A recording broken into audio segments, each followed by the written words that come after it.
khi tìm ra được cái bộ môn Pilates, chị nói chứ ok, cái này có vẻ là khá là hay, bởi vì chị thấy những cái thông tin mà chị có được đó là bộ môn này mình tập trung vào cái phần cột sống, đúng không em? Đúng rồi ạ. Dạ. Nó hỗ trợ cho cái phần cột sống, làm cho nó cứng cáp hơn. Nhưng mà tất nhiên là nó không phải làm cho cái cột sống cứng cáp hơn được, mà nó sẽ là giúp cho những cái thớ cơ dọc xung quanh cột sống khỏe lên. Và ngoài những cái thớ cơ đó thì cũng sẽ phải nói về những cái thớ cơ là đối diện với cả cột sống của mình, đấy là cơ mặt đằng trước, là phần cơ bụng của mình ạ. Tại vì nếu mà lưng của mình khỏe mà phần đằng trước mình không khỏe thì nó sẽ bị lệch nhau. Đây là một tip cho tất cả mọi người, đúng không? Muốn trẻ đẹp lâu, muốn trẻ đẹp muốn trẻ đẹp, muốn trẻ lâu là chúng ta có thể tập Pilates.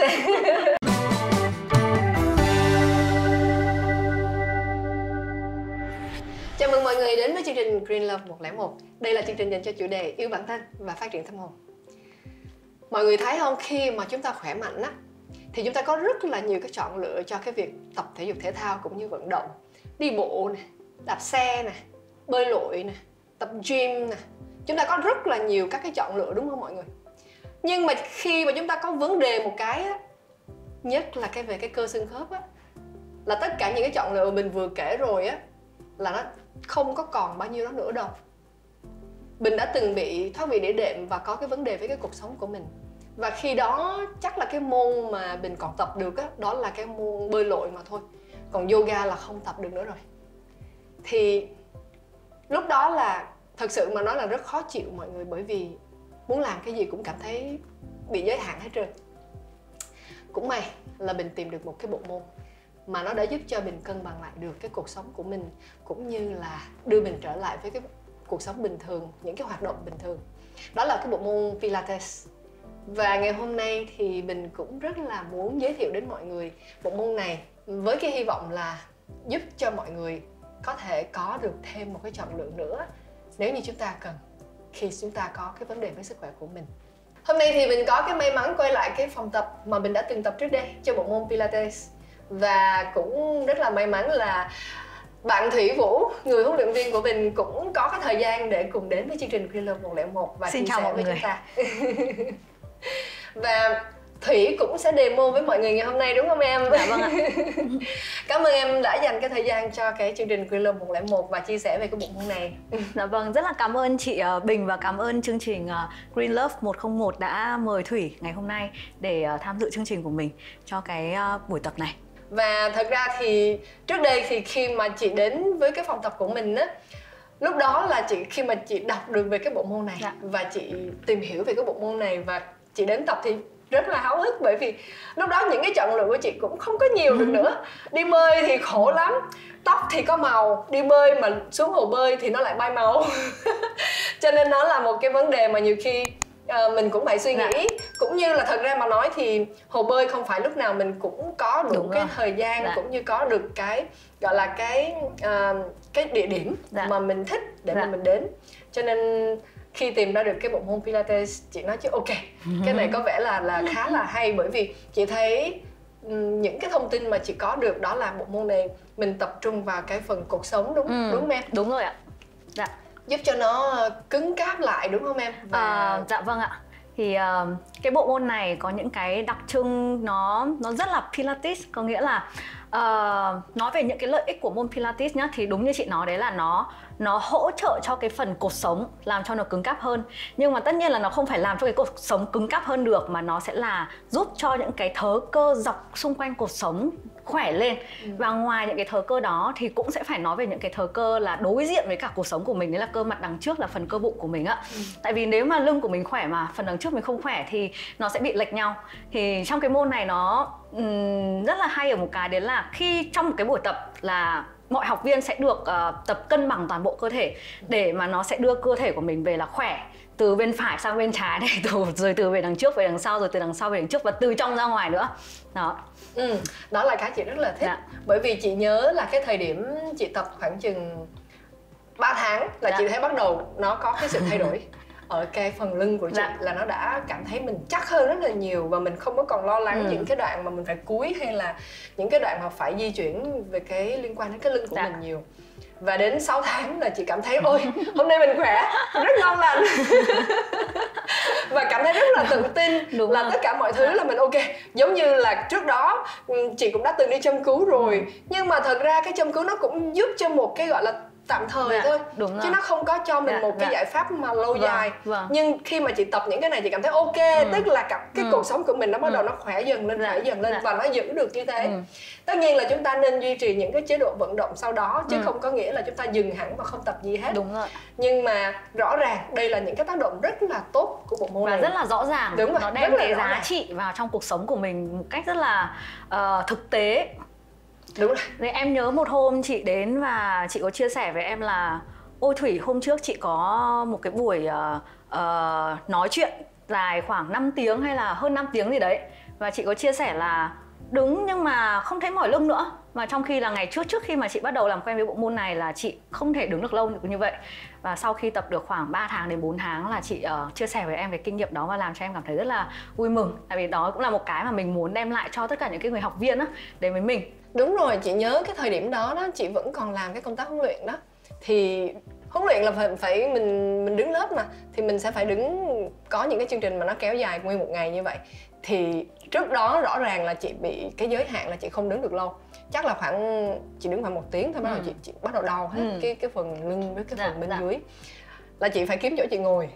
Và nó sẽ rất là khó khăn cho cái công việc của mình.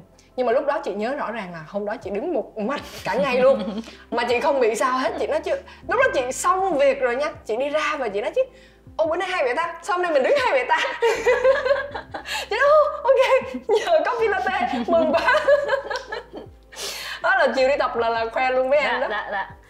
Hôm đấy đúng là mỗi hôm mà khi mà mình đi dạy thì có học viên nào mà chia sẻ với mình những cái kinh nghiệm đó làm cho mình thấy rất là vui. Ngay trong cái buổi đó lúc nào cũng cười và nghĩ là mình cần phải làm một cái gì đó tốt hơn, tức là phải cho mọi người những cái chương trình luyện tập này nó phù hợp với cả từng người này, và đưa cho họ đúng cái giúp cho họ đạt được đúng cái mục đích mà họ muốn trước khi mà họ bắt đầu tập cái bộ môn này.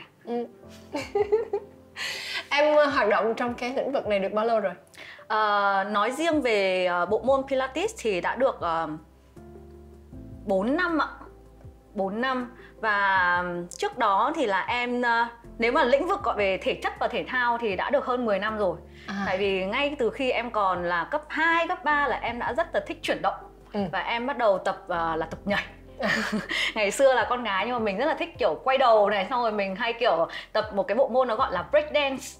Đó, thế là ở gần, hồi đó thì em vẫn ở Hà Nội, thì ở gần nhà thì có các anh lớn hay tụ tập lại với nhau và nó thành một cái cộng đồng á, thì mình thấy rất là hay. Và mình lúc đi ra thì mình chỉ ngồi co ro mình xem thôi, nhưng sau rồi các anh thì cũng rủ vào để dạy cho mấy gọi là mấy cái chiêu ấy. Thế là mình cũng thử tập, rồi sau đó thì là phát triển lên thành một cái bộ môn nhảy, tức là em không đi theo cái bộ môn break dance nữa, mà em đi theo một cái dòng nhảy khác gọi là hip hop jazz. Thì sau khi mà học hip hop jazz của một cô giáo người Nhật thì là em quyết định là em vào Sài Gòn. Vào Sài Gòn lúc đó thì mình mới 18, 19 tuổi thôi, thì bố mẹ cũng nghĩ là mình muốn học đại học, tức là mình vẫn đi học đại học, nhưng mà cái mục tiêu trong đầu của mình đấy là ok, mình muốn mang cái bộ môn này vào trong Sài Gòn và mình muốn dạy nhảy. Thế là em đã đi theo bộ môn hip hop jazz cũng khá là lâu, cũng từ năm 18 tuổi đến năm 26 tuổi. Thì sau đó thì là em có chuyển sang bộ môn khác là fitness. Thì trong cái thời điểm đó là ở Việt Nam mình bắt đầu mọi người đi tập gym rất là nhiều. Mọi người bắt đầu quan tâm đến sức khỏe nhiều hơn và nghĩ nhiều đến cái việc là ăn uống như thế nào và tập luyện như thế nào. Và trong cái thời điểm đó thì cũng là một cái giao thoa cái tuổi của mình ấy chị, tức là mình đang từ là hết tuổi vị thành niên rồi này, xong rồi đến tuổi trưởng thành này, xong rồi đến cái tuổi gọi là phải nghĩ đến việc là sau khi học đại học xong mình phải kiếm việc làm thế này thế kia, mình phải phát triển cái sự nghiệp của mình lên. Thì nếu mà em vẫn tiếp tục nhảy thì em sẽ khó có thể nhảy được thêm 10 năm nữa. Thì em phải nghĩ trong đầu là ok, mình nên làm cái gì tiếp theo. Thì mình không có muốn làm những cái công việc văn phòng, tại vì nó không có phù hợp với cả cái gọi là cái bản tính của mình. Chị nhìn em chị cũng không nghĩ em làm việc văn phòng. Thế là từ xưa đến nay thì em cũng chưa bao giờ em làm việc văn phòng. Đó là cái gọi là cái dòng thời gian, cái quãng 10 năm gần đây nhất của em là em đã trải qua những cái năm như vậy. Thì em có chuyển sang là em dạy fitness, dạy gym, em làm ở trong trường Remit. Thì sau đó cũng được 5 năm thì em lại nghĩ là mình cũng không thể nào mà ở trong phòng gym mãi như này được, mình phải thăng tiến.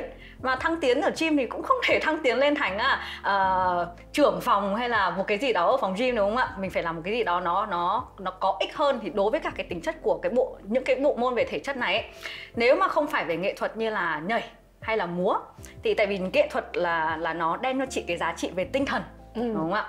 Còn sau đó là em đã chuyển sang là về thể chất nhiều hơn. Thì nếu mà em từ thể chất em đi lên cao hơn nữa, và em đặt câu hỏi cho em đấy là làm thế nào để mình có thể thăng tiến trong cái công việc của mình mà đem lại cái giá trị cho cả mình và cả mọi người, thì em nổi cả da gà khi mà nghĩ đến cái câu đấy đó. Thì em có nghĩ là tìm hiểu những cái bộ môn về yoga này, rồi về những cái bộ môn khác về thật ra là về cái thể chất thì có rất là nhiều bộ môn khác nhau. Nhưng mà trong cái thời điểm đó thì em đã tập Pilates trước đó rồi. Và sau khi mà em nghĩ đến câu hỏi đó thì em mới tìm hiểu thêm. Tìm hiểu thêm thì em có đi học để trở thành giáo viên.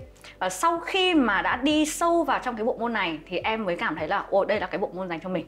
Tại vì khác với cả yoga thì em rất là thích yoga, em rất là thích yên tĩnh, và trông em như này thôi nhưng em rất là thích thiền và có một cái tĩnh lặng ở trong cơ thể của mình á. Thì em cũng tập yoga, nhưng mà cái môn Pilates nó lại thử thách mình nhiều hơn về những cái khía cạnh đấy là mình có thể đem những cái nguyên tắc ở trong cái môn này vào cuộc sống và áp dụng vào cuộc sống, và nó thật sự là nó có ích. Ví dụ như là những cái động tác mà ở trong bộ môn này nó sẽ liên quan đến cái sự chuyển động của cuộc sống, đúng không ạ? Bình thường cuộc sống của mình thì có thể là nghiêng sang bên này, nghiêng sang bên kia, gập về đằng trước, ưỡn về đằng sau. Trong cuộc sống của mình sẽ có rất là nhiều những cái chuyển động liên quan đến những cái chuyển động như vậy. Thì khi mà em học cái môn này và em thực hành cái môn này, và em cảm thấy là nó nâng cao cái giá trị cuộc sống của em lên rất là nhiều. Khác với cả bộ môn yoga. Bộ môn yoga thì em lại cảm thấy là nó đưa cho em cái giá trị về tinh thần. Đó, thì những cái động tác của trong yoga nó giúp cho em cảm thấy là em kết nối với cả cái tâm trí của em về cái mặt là tinh thần, tâm linh nhiều hơn. Còn trong bộ môn Pilates nó giúp cho em khỏe từ bên trong, và nó giúp cho em là cân bằng toàn bộ cơ thể. Và em đưa những cái đó vào trong cái cuộc sống hàng ngày của em, thì em cảm thấy nó rất là tuyệt vời.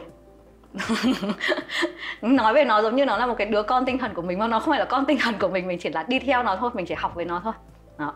Đấy là em tìm em đưa cái bộ môn yoga để so sánh, tại vì đấy là bộ môn mà em thực hành nữa.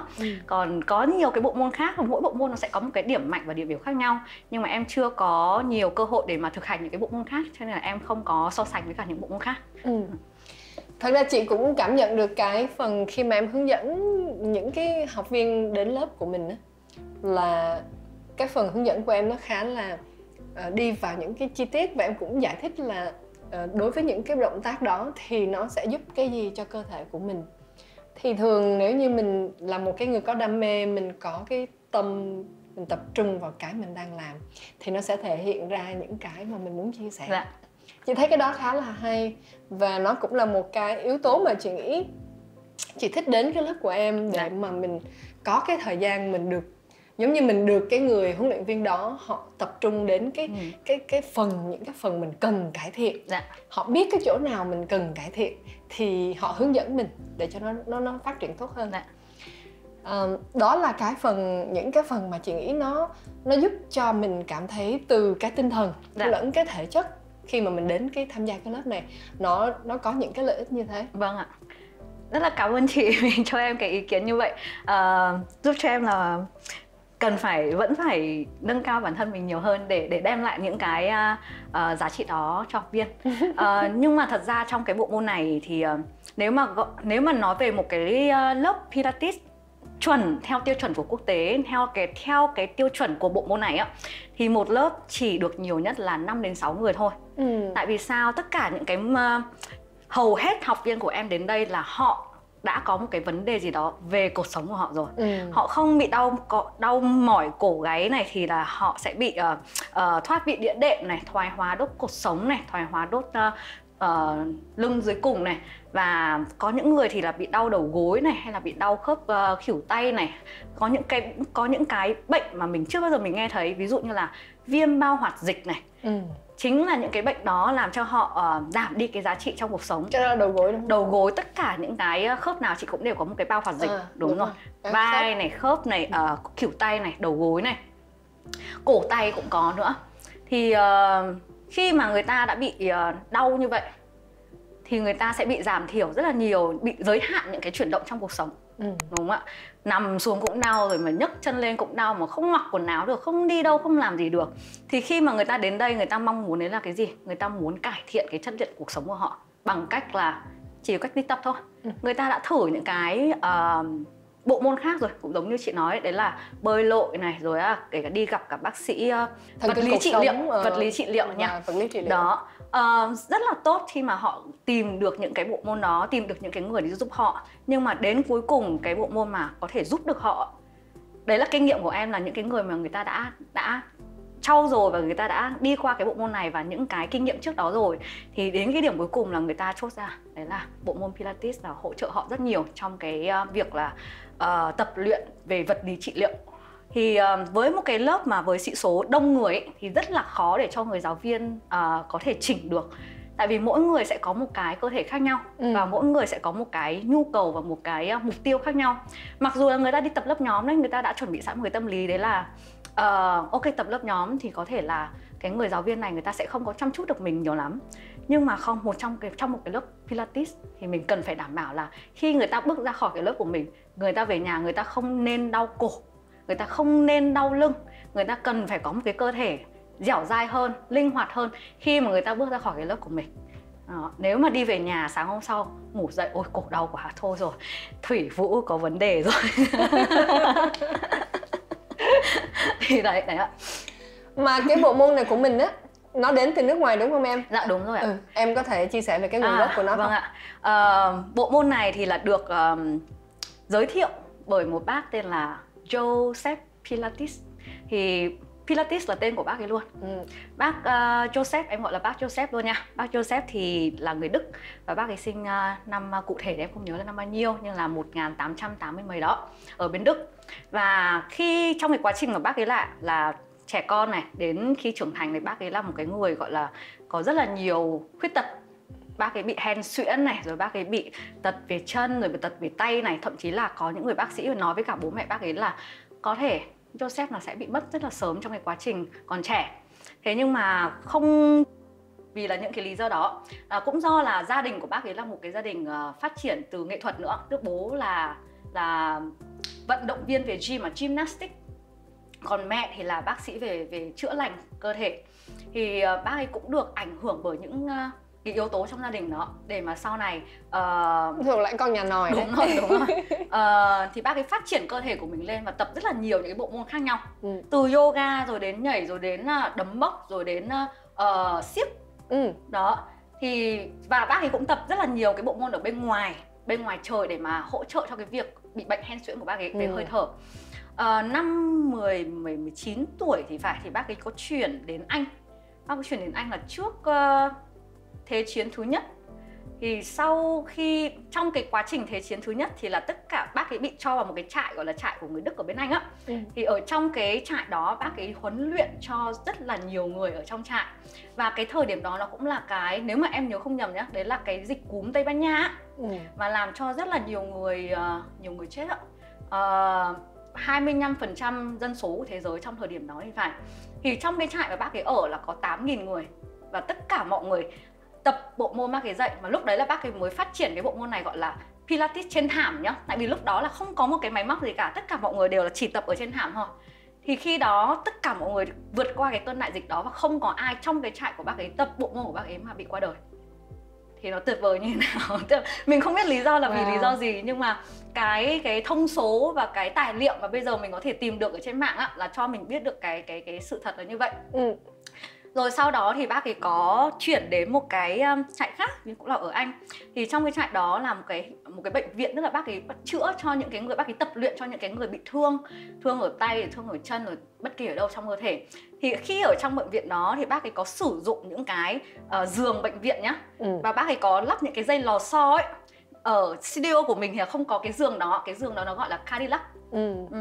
Thì bác ấy mới sử dụng chính cái giường mà bệnh nhân người ta nằm. Người ta nói là ok, chân của tôi đau, tôi không tập được. Không sao cả, tay của bạn vẫn tập được. Tôi lắp cái dây lò xo và bạn có thể cầm cái dây lò xo này bạn kéo. đúng không ạ? Đấy là một cách tập luyện rất là thông minh. Thì chính ở cái thời điểm đó là bác ấy phát minh ra được những cái máy tập là liên quan đến cái lực kháng lực ấy ạ. Thì cái máy đầu tiên đấy là Cadillac. Cái máy thứ hai thì mọi người cũng có thể nhìn thấy ở đây, đấy là cái máy gọi là Reformer. Đó. Rồi sau đó thì bác ấy có quay lại Đức. Rồi từ Đức thì bác ấy có chuyển đến Mỹ. Thì trong quá trình đi từ Đức sang Mỹ thì bác có gặp vợ của bác ấy, là hai vợ chồng đến New York và mở một cái studio ở New York. Và trong cái quá trình mở đó thì bác ấy có huấn luyện cho rất là nhiều ca sĩ, diễn viên và diễn viên múa, và bắt đầu tiếp cận nhiều hơn đến cái thế giới đương đại, hiện đại. Đấy là cái nguồn gốc của bộ môn Pilates. Đầu tiên ấy, cái môn này nó không được gọi là Pilates đâu, nó được gọi là Contrology. Có nghĩa là em nghĩ là tiếng Việt thì có thể dịch ra là về cái việc kiểm soát. Rồi sau đó thì mới phát triển lên và mọi người gọi là bộ môn Pilates. Giống như cái tên của cái người sáng chế ra cái bộ môn này thì chị nghĩ đó cũng là một cách để tưởng nhớ, đúng không? Dạ. Ở trong quá trình mà bác sống thì là vẫn gọi là đã chuyển sang cái tên đó rồi. Dạ. Cũng hay ha, từ một cái người mà luôn luôn có bệnh tật mà đã phát triển trở thành một cái người chữa lành được cho những người khác, cũng như cho bản thân mình, và không có phải là chết ở cái độ tuổi còn trẻ nữa. Đã vượt qua được cả cái dự đoán của các bác sĩ thời điểm đó. Đó thật sự là chị nghĩ nó cũng là một cái kỳ tích. Nếu như mà tất cả những gì mà ông Pilates ông đã làm rất là có những cái lợi ích để cho xứng đáng để cho chúng ta duy trì cũng như chúng ta phát triển cho cái thời đại của mình sau này. Và về cái phần phát triển về cái bộ môn này ở tại Việt Nam của mình so với cái mà mình đang có trên thế giới đó, thì em thấy nó như thế nào, cái sự so sánh? Mình so sánh chung về mặt bằng Việt Nam đi, nếu mà nói về là kinh tế này hay là về tất cả những cái mặt khác này, thì em thấy cái đà của bộ môn Pilates nó cũng ngang với cả những cái khía cạnh khác. Có nghĩa là mình đang phát triển ở trong nước, nhưng mà so với thế giới thì mình vẫn bị ở đằng sau, đúng không ạ? Thì nếu mà so sánh với cả những cái nước lân cận như là Singapore nhá, hay Thái Lan nhá, hay là xa hơn một xíu là Nhật Bản, người Hàn Quốc nhá, thì mình vẫn bị sau họ. Họ vẫn có một cái tiếp cận nhanh hơn, và cũng có thể là do cái truyền thông của bên họ là họ thấy là cái bộ môn này thật sự là có cái tác dụng cho cái đời sống của mọi người á. Các học viên của em mà những người đến từ Hàn Quốc hay Nhật Bản á, thì họ có chia sẻ là ở đất nước họ bộ môn Pilates này rất là phổ biến. Nó phổ biến là trên truyền thông này, TV này, có rất là nhiều chương trình cho họ tập. Ngày xưa thì mình hay biết về những cái chương trình dạy aerobic, đúng không ạ? Những cái bộ môn mà rất là năng động ở trên TV. Nhưng mà bây giờ ở Hàn Quốc và ở Nhật Bản là người ta dạy Pilates ở trên TV. Đó. Và ở Hàn Quốc là có những học viên người ta cũng chia sẻ là một cái con đường á, có thể tìm thấy là 3-4 cái studio Pilates ở trên cùng một con đường. Có nghĩa là cái nhu cầu và cái thị trường nó rất là lớn. Và ở Singapore cũng như vậy, ở Thái Lan cũng như vậy. Đấy là theo cái kiến thức của em nhé, là những mọi người mà em biết người ta chia sẻ. Thì tất nhiên là ở châu Âu hay là châu Mỹ thì chắc chắn là nó sẽ phải phát triển từ ngày xưa. Tại vì ông Joseph Pilates là đến từ Đức mà, và ông ấy phát triển bộ môn này ở Mỹ. Đặc biệt là ở Mỹ là rất nhiều và rất là phổ biến. Và rất nhiều ca sĩ, người mẫu và diễn viên là người ta đã theo cái môn này từ lâu rồi. Nếu mà mình xem phim Hàn á, thì nổi tiếng cái cô mà vợ Hyun Bin, Son Jae Jin, thì cái cô đó, bản thân cô cũng là một cái huấn luyện viên Pilates. Và cô sở hữu một cái phòng Pilates. Cho nên là em thấy cô dáng cô cũng rất là đẹp luôn. Cô trẻ lâu nữa. Thì đây là một tip cho tất cả mọi người, đúng không? Muốn trẻ đẹp lâu, muốn trẻ đẹp muốn trẻ lâu là chúng ta có thể tập Pilates. Pilates hay Pilates thì nó cũng giống nhau, đúng không ạ? Và khi mà chị thấy cái sự phát triển của các nước nó như thế đó, mà đối với Việt Nam thì chị có một cái cảm nhận là mình vẫn còn hơi chậm. Vì không nhiều người biết đến cái bộ môn này, ngoại trừ khi họ bắt đầu có vấn đề. Thế là họ mới hỏi là bây giờ có cái gì tập được. Thì lúc đó nó sẽ bắt đầu tìm ra những cái thông tin liên quan đến cái bộ môn này. Còn không thì là mình sẽ không có biết được. Bình thường mình cũng không tìm đến nó nữa. Pilates thì thật ra cũng đến Việt Nam cũng em nghĩ là cũng được hơn 10 năm rồi. Nhưng mà như đúng là chị nói là nó không có được nhiều người biết đến. Và tại sao đấy là nhiều người nghĩ rằng cái bộ môn này nó hơi bị cao cấp. Nó hơi bị cao cấp, và khi mà người ta tìm được một cái trung tâm chẳng hạn, thì những cái người mà người ta tìm đến cái bộ môn này thường là người ta đang có một cái vấn đề gì về cuộc sống. Đấy là thời điểm ban đầu nhá. Nếu mà người ta tìm về để chữa cho cái cuộc sống của họ thì chắc chắn là họ sẽ muốn là tập cá nhân. Mà với một cái người giáo viên dạy Pilates cho một cái lớp cá nhân thì cái phí của nó, em phải chia sẻ, nó cũng khá là cao. Tại vì nó liên quan đến rất là nhiều những cái kiến thức về cơ thể học, rồi về giải phẫu học, rồi về cột sống, và phải đảm bảo là cái người này bước ra khỏi phòng không bị chấn thương thêm. Thì nó là một cái áp lực rất là lớn cho những cái người đi dạy nữa, đúng không ạ? Thì cái thời điểm đầu ấy là giá nó cũng khá là cao so với cái mặt bằng chung. Đấy là mọi người vẫn có những cái sự lựa chọn khác. Đấy là đi tập yoga, đi tập gym, rồi đi tập những cái bộ môn vật lý trị liệu. Thì khi mà người ta tìm đến bộ môn Pilates, người ta wow, cao quá, không biết cái bộ môn này nó khác như nào. Thì sẽ có những cái người ta dè dặt, người ta nghĩ trong đầu là thôi chắc cao cái này người ta không thể trả được. Người ta cũng không có muốn tìm hiểu thêm nữa, nó làm mất đi cái sự kiểu hào hứng ngay từ ban đầu. Nhưng mà sau một thời gian rồi thì mọi người vẫn, tức là có những cái sự tò mò, người ta vẫn phải đi để người ta giải tỏa những cái tò mò đấy. Thì sau khi mà giải tỏa xong rồi thì những cái người đó, người ta đã có những cái trải nghiệm cá nhân rồi, người ta lại đi chia sẻ với cả bạn bè và những cái người mà có những cái vấn đề giống như họ chẳng hạn. Đó thì là họ bị tê chân, rồi tê tay, rồi bị mỏi cổ gáy. Nói chung là nếu mà cái cuộc sống của chị có vấn đề thì chị làm cái gì chị cũng chán, gọi như mình mất đi cái hy vọng sống cho ngày mai luôn. Đấy là trích từ lời học viên của em ạ. Và chỉ mong ngóng một ngày là được đến phòng tập Pilates để tập. Tại mỗi khi mà tập về cảm thấy rất là nhẹ nhàng, rất là êm ái, rất là một cái sự relief, một cái sự gọi là giải tỏa ấy. Tức là cuộc sống của mình nó không bị chèn ép nữa, và nó được giải, nó được kéo giãn ra. Đó.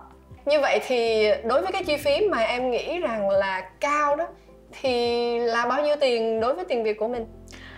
Cái thời điểm ngày xưa nhá, thì em không có thể biết được là cái giá, em không biết được cái giá bao nhiêu, tại vì thời điểm đó thì em chưa bắt đầu dạy Pilates. Thời điểm bây giờ cái mức của bên studio Pilates Sài Gòn mà em đang làm ở đây, với cả một cái buổi tập cá nhân sẽ là 1.100.000, 55 phút. Với cả những cái lớp nhóm, mà chị thấy lớp nhóm bên em là nhiều nhất chỉ là 5 người thôi, thì cái phí nó sẽ tùy là tập trên thảm, lớp nhóm trên thảm hay là lớp nhóm trên máy. Nếu mà trên thảm thì nó chỉ là 300.000 một buổi, trên máy sẽ là 550.000 một buổi. Và em cảm thấy với cái mức lớp nhóm như vậy là không phải là cao. Dạ. Không, chị nghĩ đến một tập nhóm như vậy mà ít người như thế thì giá như vậy chị nghĩ là hợp lý. Khi chúng ta có, thực sự khi chúng ta có vấn đề về sức khỏe đó mọi người, thì chúng ta sẽ cần phải đầu tư cho sức khỏe của mình thôi. Và nếu như đây là một cái phương án mà chúng ta có thể hỗ trợ được cho cái cơ thể của mình mau lành, mau khỏe và trở lại bình thường, thì sẽ cần một cái thời gian nhất định để chúng ta đầu tư cho nó. Đúng rồi. Và nó là một cái sự đầu tư mà rất là xứng đáng để mình làm cho bản thân mình. Tại vì sao? Tại vì khi mà mình về nhà là mình muốn có một cái cơ thể khỏe mạnh, mình muốn ngủ ngon, mình muốn ăn ngon, rồi mình muốn kể cả đi vệ sinh, mình cũng muốn đi vệ sinh tốt, khỏe mạnh nữa. Và mình muốn làm mọi thứ với cả một cái cơ thể gọi là có thể di chuyển trong một cái không gian tự do. Nghĩa là mỗi một cái khớp của chị đều có khả năng làm được một cái chuyển động nào đó. Thì mình cần phải có khả năng là mình làm được cái chuyển động đó, tại vì đây là cơ thể của mình mà. Thì với cái bộ môn Pilates này, nó có thể cho mọi người cái cơ hội để mà thực hành, để mà luyện tập cho cái cơ thể của mình để đạt được những cái mục tiêu đó. Mà thật ra một tuần mình chỉ cần từ 2 đến 3 buổi thôi mọi người, chứ không nhất thiết là mỗi ngày đâu. Đúng rồi đấy ạ. Một tuần thật ra một lần thì tốt hơn là không lần. Nhưng mà để mà đạt được cái mục tiêu của mình thì đối với cả tất cả bộ môn khác thôi, bộ môn nào cũng như vậy. Nếu mà chị càng luyện tập nhiều thì nó càng giống như là trở thành một cái lối sống của chị. Thì nó sẽ càng giúp cho mình cải thiện hơn về những cái mà mình đang muốn cải thiện. Tuy mỗi người sẽ có một cái mục tiêu khác nhau, mỗi người sẽ có là muốn đi tập Pilates để cải thiện về phần vóc dáng này, tập yoga để cảm thấy được an yên hơn này. Thì đó, nếu mà mọi người tập luyện nhiều hơn thì nó sẽ càng đi vào cái sinh hoạt và cái lối sống của mình. Cái đó là cái rất quan trọng trong cái tư duy của mỗi người. Bởi vì thật ra mà nói là kể cả vận động bình thường thôi, như là đi bộ này, chạy bộ này, nó cũng đã là một cái điều mà nhiều người cảm thấy khó khăn để làm. Đúng rồi. Nhưng mà rõ ràng đến lúc chúng ta bệnh rồi thì lúc đó là chúng ta sẽ phải cố gắng hết sức để mà làm mọi thứ. Đó cũng là một cái lý do mà khi mà những cái người mới bắt đầu đến bộ môn Pilates này và người ta có những cái hoài nghi ấy, nhưng mà người ta đang có một cái sự đau đớn ở trên cơ thể của họ nhá. Sau khi tập được khoảng 2 buổi, 3 buổi mà người ta bắt đầu thấy nó đỡ hơn, thì đó là cái động lực của họ bắt đầu là muốn đi nhiều hơn. Thì cái mà em muốn truyền tải tới mọi người đấy là mọi người nên thử những cái bộ môn khác nhau.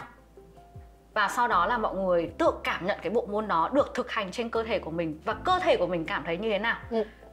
Nếu mà cơ thể của mình cảm thấy tốt hơn, mình về nhà mình cảm thấy sảng khoái hơn, mình thấy là các cái thớ cơ của mình nó được kéo dài, nó được thư giãn nhiều hơn sau khi mình tập, cổ mình không bị đau, lưng mình không bị đau, đầu gối mình không bị đau, thì tại sao mình không có theo cái bộ môn đó? Tại vì nó giống như là khi mà mình ăn, đúng không? Ăn để mà mình cho cái dinh dưỡng vào cơ thể, còn tập luyện để mà trau dồi cái sức mạnh của cơ thể, đúng không ạ? Thì nó cần phải song song với nhau. Vậy thì khi mà mình huấn luyện một cái thời gian 4 năm lâu như vậy rồi, thì em nhìn tổng quát tất cả mọi việc mình đã làm, những cái thời gian mình đã đứng lớp, những cái học viên đã trải nghiệm với mình, thì cái cuối cùng em cảm thấy cái công việc của em á, cái mục đích mà em muốn mang đến cho mọi người thông qua cái công việc này em nghĩ là trong xuyên suốt cái buổi nói chuyện này là em cũng đã chia sẻ những cái ý đấy rồi, nhưng mà em sẽ tập hợp lại bây giờ để cho mọi người có thể biết cụ thể. Đầu tiên đấy là em muốn những cái người đến đây người ta có thể đạt được cái mục tiêu của họ khi mà họ bắt đầu chọn cái môn này để họ tập. Thì sẽ có rất là nhiều những cái mục tiêu khác nhau nhá. Trong kinh nghiệm đi dạy của em thì chủ yếu là về liên quan đến cuộc sống này. Cái thứ hai không chỉ riêng về cuộc sống, đấy là bọn em còn nhận rất là nhiều những người vận động viên. Tại sao người ta tìm đến em? Tại vì có những người chơi golf chẳng hạn, người ta chỉ dùng mũi một bên thôi, bên còn lại hoàn toàn không tập một cái gì hết. Và cái người của họ, người ta train để mà chỉ tập được một bên như này, chỉ tập được một bên như này, kể cả tennis này hay là cầu lông này cũng chỉ là một bên tay. Thì tất cả những cái bộ môn mà chỉ tập trung vào một phía như vậy á, khi mà họ tập Pilates sẽ rất là có ích cho họ để mà cân bằng lại. Đúng rồi. Thì em có rất là nhiều khách như vậy, thì có mục tiêu về cuộc sống này, có mục tiêu để mà cân bằng các cơ này, và có mục tiêu đấy là chỉnh lại vóc dáng. Chỉnh lại vóc dáng thì em chú ý là cái thời điểm gần đây có rất là nhiều phụ huynh và bắt đầu là cho các con của mình để đi tập lại bộ môn Pilates, tại vì là đã nghe cái bộ môn này là có cái gọi là thần kỳ luôn trong cái việc là chỉnh sửa vóc dáng. Thế là các phụ huynh là rất là lo, ôi thấy con của mình ở chân bị hơi bị vòng kiềng ra bên ngoài này, hay là bị hơi bị hình chữ X, đầu gối chạm vào với nhau này, là rất là lo. Ngay từ cái tuổi các em 14, 15 tuổi là đã cho đến trung tâm để mà bắt đầu tập. Thì chỉnh sửa vóc dáng và những cái mục tiêu khác như là giảm cân hay là chỉ là muốn cơ thể của mình khỏe hơn, thì em muốn cái đầu tiên đấy là mọi người sẽ đạt được cái mục tiêu khi mà mình đến đây. Mặc dù là tập cùng lớp nhóm hay là tập cá nhân. Tập lớp nhóm thì với một cái sĩ số ít như vậy, em vẫn có thể tập trung vào từng người một để đưa cho họ đạt được cái mục đích tại sao tôi lại muốn tập cái bộ môn này. Cái thứ hai đấy là em muốn mọi người tức là nâng cao cái giá trị cuộc sống của họ sau mỗi buổi tập. Nếu mà đau cuộc sống sau khi tập xong, nếu mà về mà họ cảm thấy ôi đỡ hơn, nhẹ nhàng hơn, thì nó là một cái gọi là một cái niềm an ủi, một cái niềm vui cho em rất là nhiều. Đối với cả những cái người mà cảm thấy cơ thể của mình nó không có được đồng đều giữa hai bên hay về đằng trước về đằng sau, và sau khi tập xong họ cảm thấy được cân bằng rất nhiều, từ phần trung tâm, từ phần cơ lõi, từ phần điểm giữa của mình, thì nó cũng là một cái là mình đã đạt được cái mục tiêu đó, và người ta cũng đã có những cái giá trị tốt hơn trong cuộc sống. Như là nếu mà người chị cứ bị lệch sang một bên này, chị cảm thấy cái trọng lực của trái đất nó rơi xuống, nó rất là buồn cười, người mình nó cứ đi lệch sang một bên đó. Còn những cái người khác thì nếu mà người ta cảm thấy cái bộ môn này nó đem lại cái giá trị cho cái cuộc sống của họ ấy, và cũng có người đến chia sẻ giảm được cân một xíu, cảm thấy cái cơ của mình mặc quần áo nó vừa vặn hơn này, nó cũng làm cho mình cảm thấy rất là vui đó. Thì đấy là những cái mà em muốn sau cái quá trình sau này nữa, trong cái quá trình em dạy và sau này nữa, là em muốn đem những cái đó đến cho mọi người. Ok, chị nghĩ là nãy giờ những cái thông tin mà chúng ta chia sẻ nó cũng đã làm cho mọi người bắt đầu tò mò là cái bộ môn này nó tập như thế nào, đúng không? Dạ. Vậy thì bây giờ chúng ta sẽ cho mọi người cùng xem những cái máy móc và những cái động tác của cái bộ môn này.